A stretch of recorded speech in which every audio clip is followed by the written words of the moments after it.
Calculate the limit as x approaches infinity of negative 3x squared over 4x plus 4.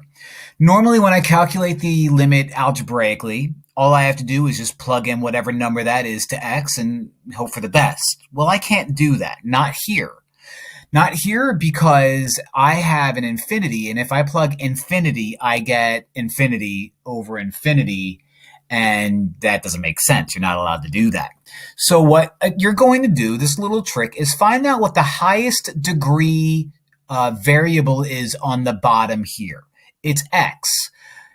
Take that x, put it over 1, like this, yeah, and put it over 1 again for the numerator. I'm going to multiply the numerator and the denominator by 1 over the highest degree variable. Why does this do that? Well, there's a little trick that says if you have, some number over x and x is approaching infinity, x is going to get larger, larger, larger, larger, larger, larger, larger, and eventually that'll turn into 0. Okay, so I can't have infinity over infinity, but I can have something different. So let's see what happens when I do that. I have the limit as x approaches infinity, right, of negative. I'm going to multiply 3x squared to 1 over x, which cancels out an x, so I get negative 3x over distributed property, 4x times 1 over x, the x's cancel out, giving me just 4, plus 4 times 1 over x, which is 4 over x. Now what I have is I can plug in infinity now. I have negative 3 times infinity over 4 plus 4 over infinity. 4 over infinity becomes 0. So this becomes negative infinity divided by 4, which is negative infinity. And so my answer, and if you wanted to double check this on a graphing calculator, you will see a type of line that kind of just dips down like that. This will head towards negative infinity. So when you get infinity over infinity, your decision is, well, which infinity is it going to? Where is it going first? Negative infinity is going to be my answer here. Tricky. Calculate the limit as x approaches 1 of stuff. Whenever you're trying to find the limit algebraically, you just take that number, substitute it in for every x, and hope that nothing crazy happens. Now, I'll tell you what I mean by something crazy happening. That's not going to happen here. Okay, we can plug in 1 for x squared, so this will look like negative 1 squared over 2 plus, plug it in again, 2 times 1 plus 4. And then use the order of operations to simplify stuff. So negative 1 squared is 1, so we get a half, plus 2 times 1 is 2, plus 4. Negative 1/2 plus 2 is negative, just kidding, 1.5 plus 4, which is 5.5. Now, this is just a normal number, which means this is my answer. Now, if I were to have something like infinity over infinity or 0 over 0, that would be a problem for a later day, which I know you will see if you continue to watch my videos. But all we have to do is take care of that. That's it. Compute the limit as x approaches 1 from the right side of this whole thing right here. Now, there is an algebraic method that you can do this. If I were to plug in 1, that would give me my answer as long as this whole thing isn't undefined when I plug in 1. Well, I'll tell you what right now. If I plug in 1, I get 0 on top. I get 1 minus 2 plus 1, which is 0 on the bottom. I can't plug in 1. This is undefined at 1. So what I need to do is I need to graph this. Now I'm going to use a graphing calculator and paste the graph of the picture right here now. Now, as you can see from the picture, the limit at 1 actually doesn't exist because the left side and the right side don't meet up. But what this plus sign is saying is, where is my limit headed as it approaches 1 from the right side? As you can see from the picture, once I hit 1, it kind of dips down to negative infinity and keeps going to negative infinity, which would make my answer negative infinity. Now, if this was a minus sign, that would mean from the left, that would be positive infinity. And if I were to put just regular 1 here, since the left and the right side don't meet up, the limit does not exist. But in this case, I only care about where my number is going, where this graph is going as it approaches 1 from the right, and it dips down, which means negative infinity is going to be my answer. Find the derivative using the limit definition. Oh, this one's going to be fun. The limit definition of the derivative is this. The limit as h, you might be thinking, what's h? You'll see. The limit as h approaches 0 of f of x plus h minus f of x all over h. This will give you the derivative. It's a mess, and there are shortcuts, but this is the problem that I created, so this is the problem that we're going to do. What I like to do is I like to take turns writing out what this is going to be, f of x plus h, and then kind of like plugging everything in, and magic will happen. But the first thing I need to do is find out what f of x plus h is. So to find f of x plus h, you need to rewrite this original equation. And remember, y and f of x, same exact thing. You're going to rewrite this equation, and you're going to replace every x value with x plus h. So f of x plus h is negative x plus h in parentheses squared plus 2 times x plus h in parentheses plus 1. So what I'm going to do is I'm going to write out that x plus h squared is a perfect square trinomial. I can FOIL this, split this and FOIL it, but I'm going to be a little lazy and just say that becomes x squared plus 2xh plus h squared. This is distributive property, so plus 2x plus 2h, and then plus 1. Distribute this negative, negative x squared minus 2xh minus h squared plus 2x plus 2h plus 1. Now, you might be thinking, oh, please let one of these guys cancel out. It won't, but don't you worry. It will, something eventually will cancel out. Now, what I'm going to do is I'm going to, over here, rewrite this guy, right? I already know that f of x plus h is this. So I'm going to write out the limit as h approaches 0 of f of x plus h, which is blah, blah, blah, blah, blah. So negative x squared minus 2xh minus h squared plus 2x plus 2h plus 1. Now, I'm going to subtract f of x. I know what f of x is. It's that guy. So remember, when you subtract, and I'm going to skip a step, when you subtract a polynomial, you are distributing a negative.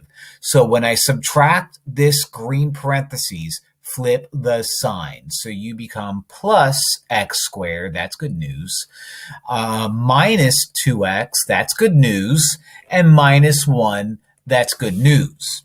Now you might be thinking, why? Remember how I mentioned magic before? Well, things are going to disappear. First, I need to put this all over h. Negative x squared and x squared cancel out. You should expect this to happen when you do problems like this.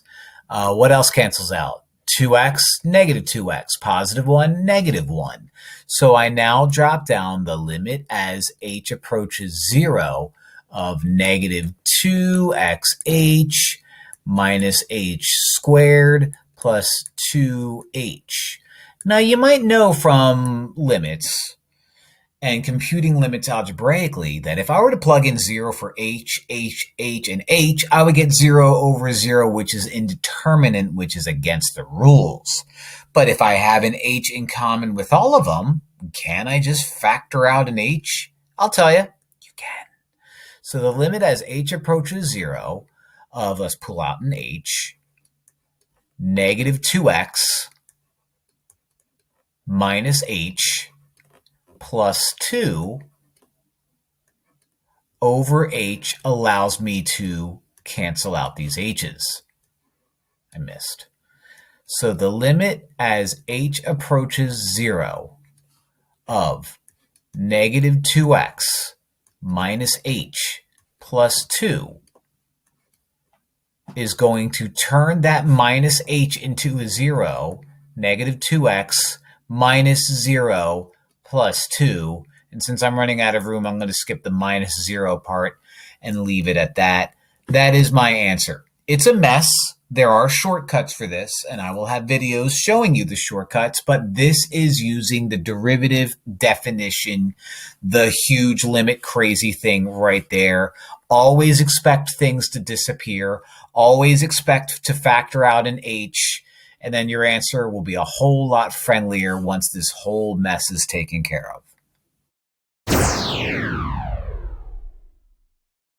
Find the average rate of change over the given interval. So we have an equation, y equals x squared plus 2. We have an interval. I'm going to change that y into f of x just because it's the same thing, but I'm going to change it.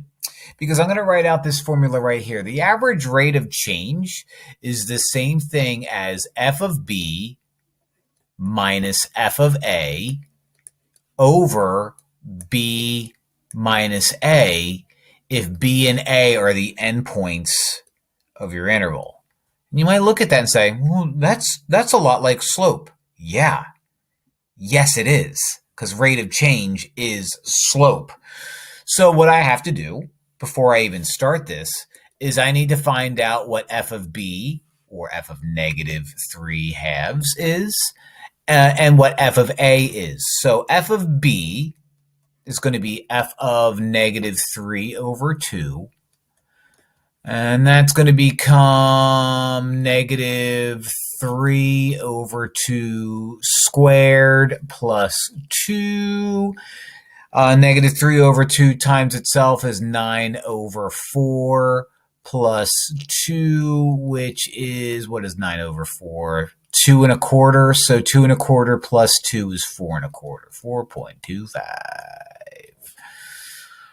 All right, so that's f of b. Let's get a different color and do f of a, which is negative 2. So f of negative 2 is equal to negative 2 squared plus 2. Negative 2 times itself is positive 4. Positive 4 plus 2. This math is a little bit easier, 6.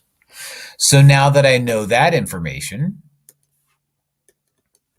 f of b is f of negative 3 over 2.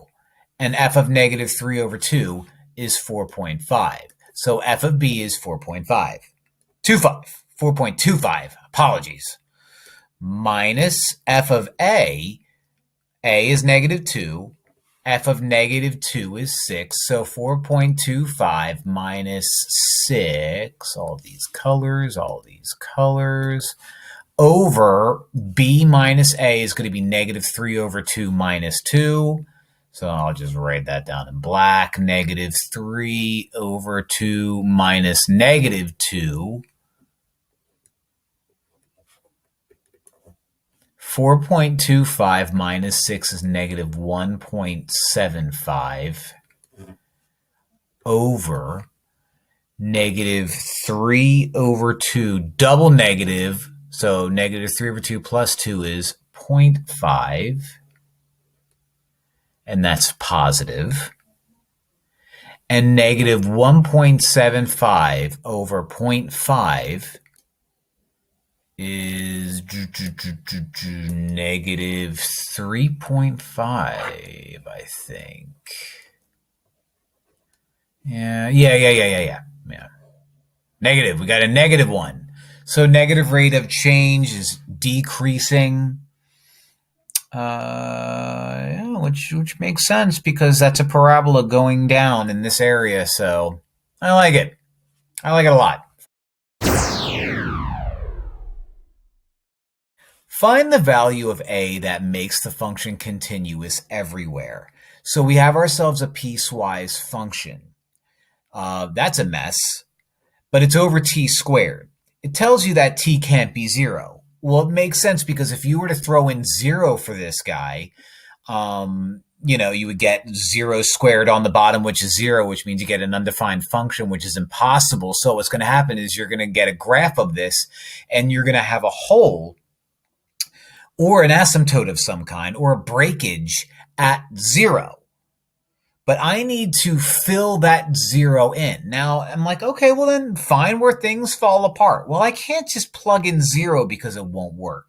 So what I need to do is I need to run to Desmos and make a graph. So I'm going to go to Desmos and do a graphing calculator. You could also do a regular graphing calculator, run to your own graphing calculator, but I'm going to graph this guy right here and see where my equation exists at 0. And then I'm going to paste that graph right there.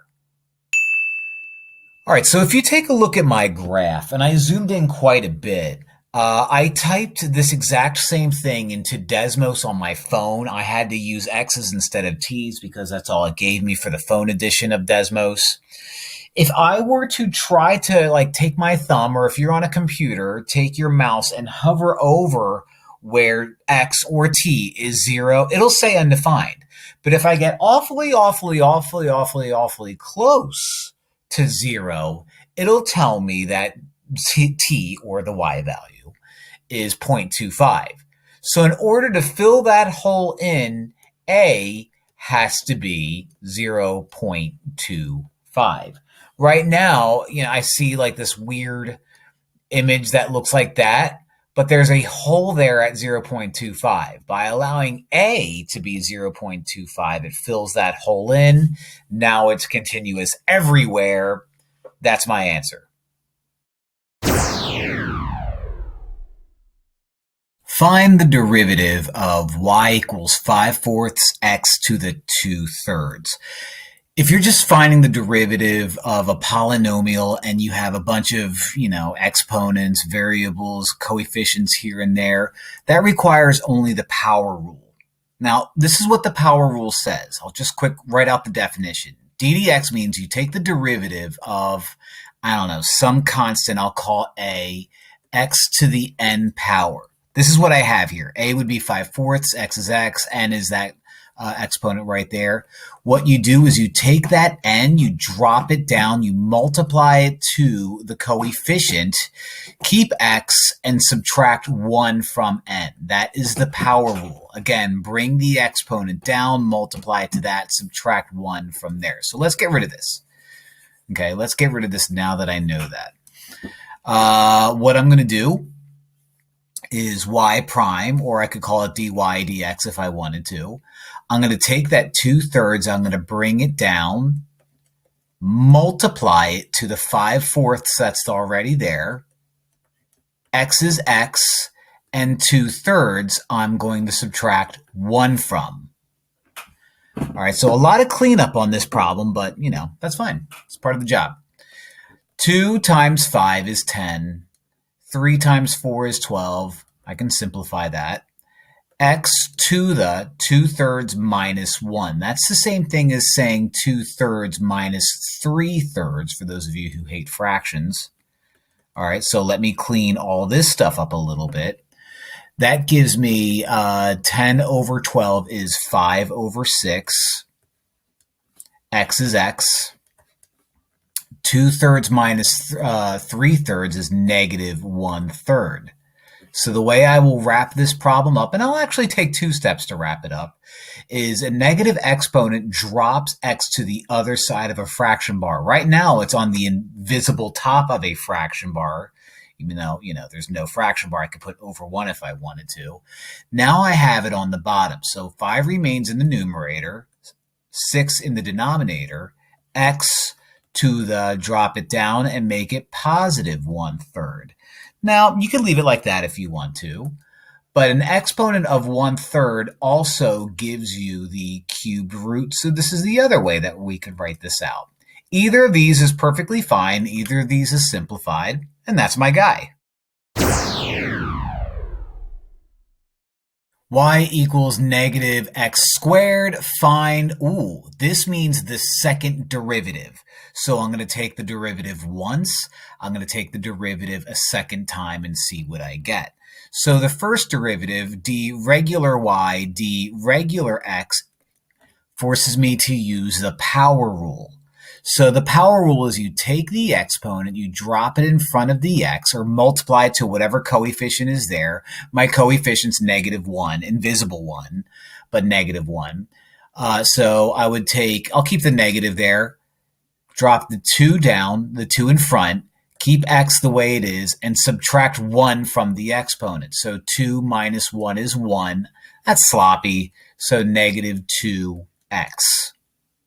Now I have to take the second derivative, which means I take the derivative of that guy right there. So the way you write out the second derivative is d squared y dx squared. You could put, that would also mean second derivative, y double prime, but, whatever. Whenever I'm taking the derivative of a coefficient, forgot my word there, times x, just an x to the invisible 1, you just have the constant now. So if you're wondering, well, why? Well, pretend that's an invisible 1, multiply the 1 out in front, nothing changes, subtract 1 from 1, so x to the 0 is nothing, the x goes away. This is my answer right here. So the second derivative of negative, that's the worst looking circle I've ever made in my entire life.